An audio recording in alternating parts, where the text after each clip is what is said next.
Tugon sa bantang yon, dumating na ang secret weapon ng 10 Don ng Mafia, ang mga Shadow Beast. Oh! Andiyan na sila!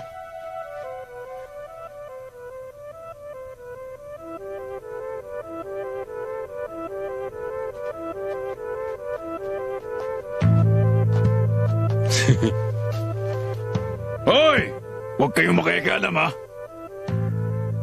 Ngayon pala magsisimulang gumanda ang laro. Manood lang kayo dyan. Sabi mo eh. Teka muna! Mag-isa lang siyang lalaban sa mga Shadow Beast ng Mafia? Kayo pala yung mga Shadow Beast. Saan nyo tinago yung mga kayamanan? Nasaan na yung mga panauhin sa auction hall? Wala na sila. Eh yung mga kayamanan. Kapag hindi nyo ako sinagot,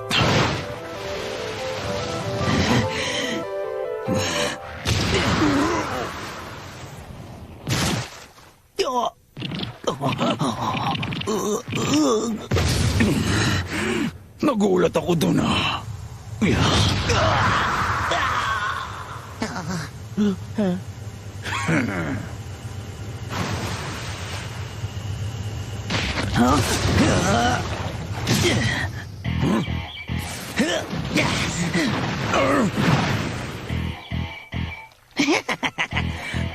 Wala ka ng takas sa amin ngayon.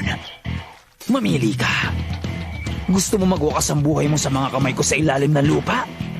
O sa mga kamay ng 3 kong kasamahan sa ibabaw?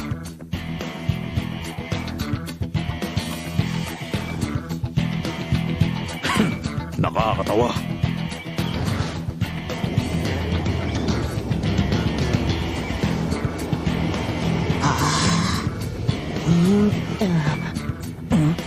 Ito na.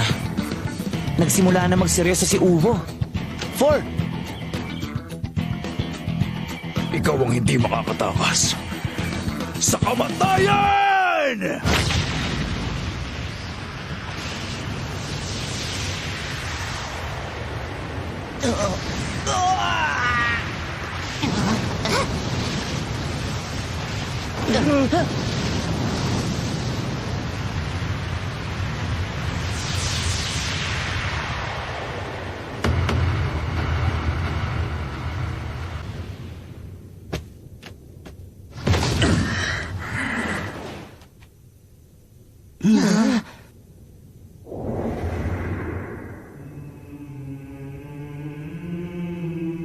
Yan ang... Marka ng mga spider. Kung ganun... Kawawa naman yun. Walang natira sa kanya. Ang bagsik talaga ng pwersa ng Big Bang Impact itong si Uvo. Pero wala namang espesyal dyan. Malakas na straight punch lang na dinagdagan niya ng nen. Sinong gustong sumunod sa kanya sa kabilang buhay? Taga-phantom gang ka pala. Masyado siyang bilib sa sarili niya, no?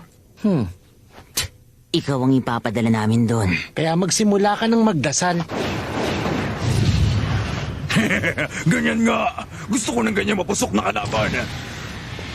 Tapos ito agad! Huh? Kaya kong pahabain ang buhok sa buong katawan ko. At kaya ko rin tong gawing sintigas at sintulis ng karayom. Malakas kang sumuntok pero walang magagawa yun kung hindi mo matatamaan ang kalaban mo.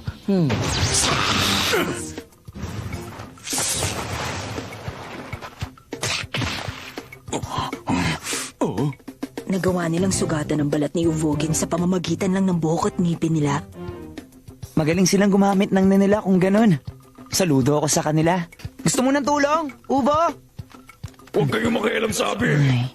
Peste naman, oh. Ano bang klaseng... Nagpapagod ka lang. Hindi matatanggal ng ganyan ng libu-libong tinig na nakasalubsob sa laman mo. Pues gagamitin ko na lang yung mukha mo para ipasuntok sa mga kasamaan mo!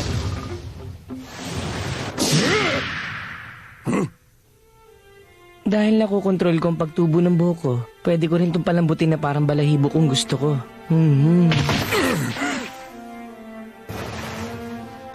Mukhang talo ka na. Paano ba yan?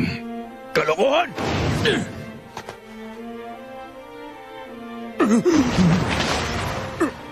Ang tibay mo rin, ah. Ano, tumatalab na ba? Naglalabas ng laser mga pangil ko.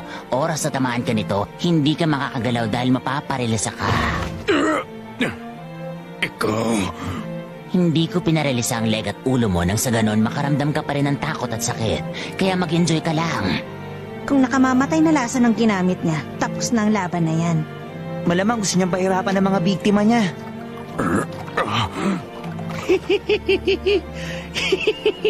Madami akong alagang linta sa loob ng katawan ko.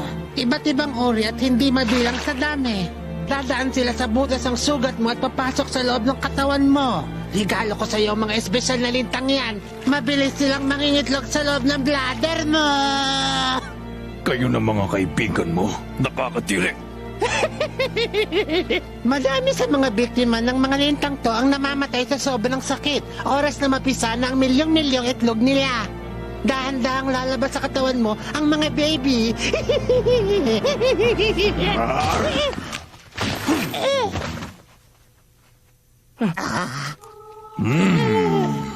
Ang sama ng lasa. Akala ko pa naman mas pangit ang itsura, mas masarap, hindi bala? Oh, bakit parang nabigla ka? Akala mo ikaw lang ang marunong gumamit ng ngipin para mangagat? Kahit leg at ulo ko lang ang gamitin ko, sobra-sobra na yung para talunin ko kayo. Ano ka mo? Tatalunin mo kami? Ano naman ang balak mo? Kakagatin mo kami? Hindi mo magagawa yan kung malayo ako sa'yo.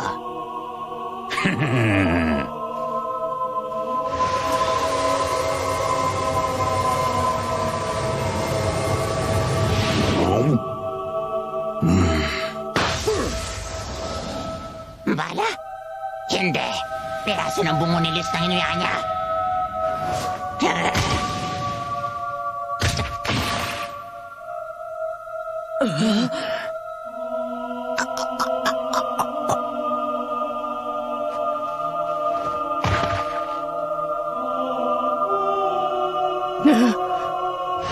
Gagawin niya rin yun sa akin.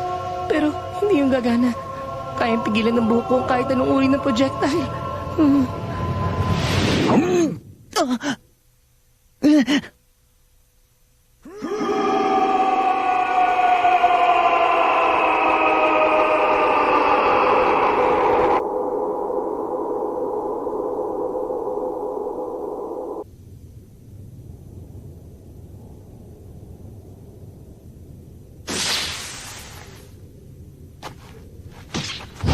Oh, bakit yun? Hindi mo sinangga ng buhok mo.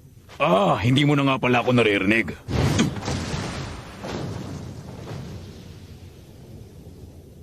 Gumamit siya ng ingay para talunin yung huling Shadow Beast. Talagang isa siyang halimaw.